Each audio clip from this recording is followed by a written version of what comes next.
What if everything you were told was a lie, and the truth could set you free? Long ago, a race of noble creatures called the Thorophants were forced to choose between freedom and survival. Ow. Those who fled north kept their dignity. Those who stayed behind were broken, bent, enslaved, and stripped of everything that made them great. But a legend lived on among them. One day, the uprights, their free cousins, would return and change everything. That day begins with one father's love.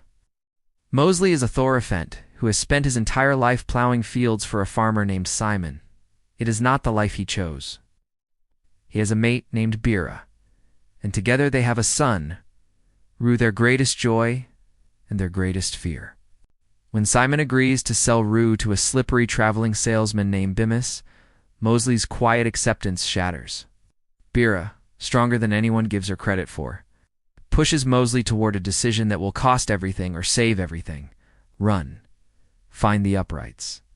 Bring hope home. Guided by mysterious glowing fireflies that seem to understand him, Mosley escapes into the forest. But Simon isn't letting him go quietly. He hires Warfield, a cold, ruthless bounty hunter, to drag Mosley back. Deep behind a hidden waterfall, Mosley finally meets three uprights: the bold Warney, the quiet Dever, and the wise Elder Galen. The legends were real. The uprights are real. But so is their secret. The uprights are dying.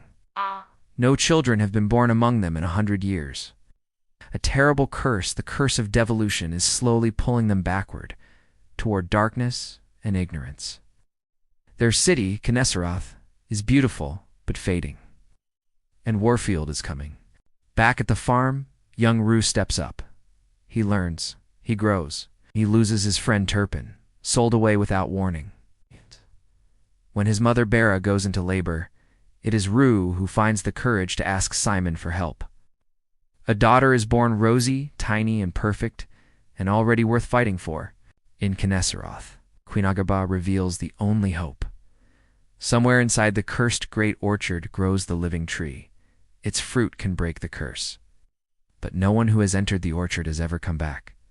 No one except Mosley. Armed with nothing but the fireflies at his side and love in his chest, Mosley walks into the orchard. Warfield follows. Arrows fly. Mosley falls. And then something ancient and radiant rises from the fireflies. A being of pure light. The Guardian. It heals Mosley, drives Warfield into the dark, and leaves behind a silence that feels like a miracle. Mosley walks out of the orchard standing tall, transformed, upright, and unbreakable.